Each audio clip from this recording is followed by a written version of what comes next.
कई वर्ष पुरानी बात है। एक खूबसूरत से शहर में मिडास नाम का राजा अपनी पत्नी और बेटी के साथ रहा करता था। राजा मिडास बहुत लालची था और उसके पास बहुत सारा सोना था। उसे अपने सोने से बहुत प्रेम था।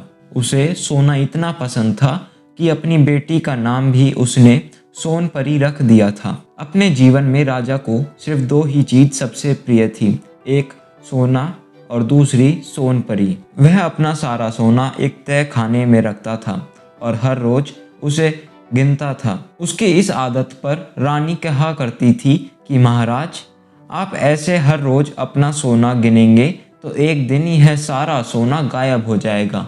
रानी की इस बात पर राजा मिडास बहुत नाराज होता था। वह कहता था कि रानी, इस सोने का महत्व तुम नहीं समझोगी। दुनिया में सोने से ज़्यादा खूबसूरत और कीमती कुछ नहीं है।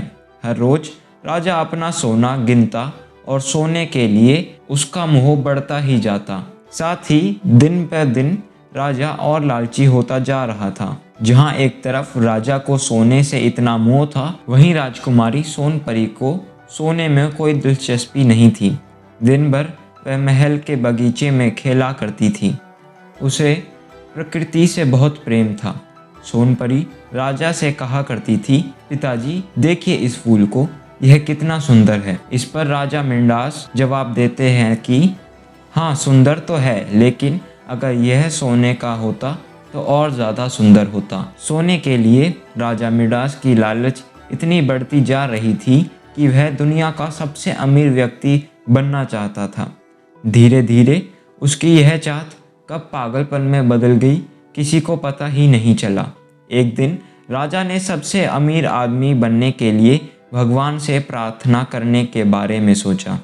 उसने खाना पीना छोड़कर भगवान का ध्यान करना शुरू कर दिया। कई दिन बीत गए, लेकिन राजा मिडास ने अपना ध्यान भंग नहीं होने दिया। उसकी इस प्रार्थना से भगवान प्रसन्न हुए और उसे दर्शन देने पहुँचे।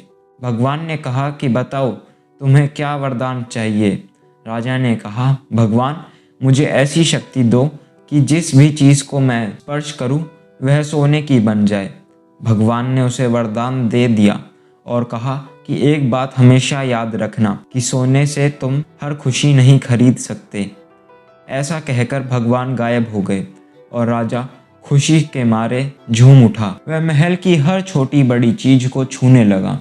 कुर्सी, मेज, गमले, पलंग, हर वस्तु सोने की बदल दी। राजा बगीचे में पहुंचा और पेड़ पौधे व फूल को छूकर सोने का बना दिया। इतनी भाग दौड़ करने की वजह से राजा मिडास थक गया और उसे भूख लगने लगी।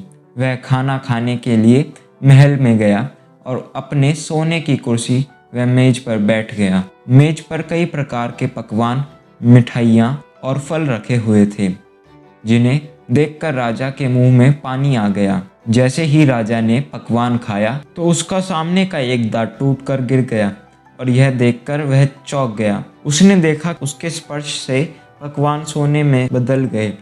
जैसे ही उसने फल को छुआ, फल भी सोने के बन गए। उसके छूने से मिठाइयाँ, नमकीन, यहाँ तक कि पानी भी सोने में बदल गया। यह सब देखकर राजा निराश हो गया और कहने लगा, हे भगवान, अब मैं क्या खाऊं। अपने पिता की आवाज़ सुनकर सोनपरी दौड़ती हुई आई। उसने देखा कि उसके पिता बहुत परेशान हैं। पिता की यह परेशानी उससे देखी ना गई और उसने अपने पिता को गले लगाना चाहा। इससे पहले कि राजकुमार सोनपरी से कुछ कह पाते, राजकुमारी ने उन्हें छू लिया था और वह सोने की बुत बन गई थी। अपनी बेटी का यह हाल देखकर राजा मिडास जोर जोर से रोने लगे और इस सब के बाद राजा ने भगवान से फिर प्रार्थना की। जब भगवान प्रकट हुए तो राजा ने कहा, हे ईश्वर, मुझे ये वरदान नहीं चाहिए। मैं बहुत लालची हो गया था, लेकिन अब मुझे अपनी गलती का एहसास हो गया है। कृपया करके मेरी सहायता करें। राजा की बात सुनकर भगवान ने वरदान वापस ले लिया और सब कुछ पहले की तरह हो गया। राजकुमारी सोनपरी फिर से बगीचे में खेलने लगी और उसके साथ राजा मिडास भी प्रकृति का आनंद उठाने लगे। इसके बाद राजा ने अपने तहखाने पर ताला लगा दिया और हर रोज सोना गिनना भी बंद कर दिया। कहानी की सीख, इस कहानी से यह सीख मिलती है कि कभी लालच नहीं करना चाहिए, क्योंकि लालच बुरी बला है और उसका फल हमेशा बुरा ही होता है।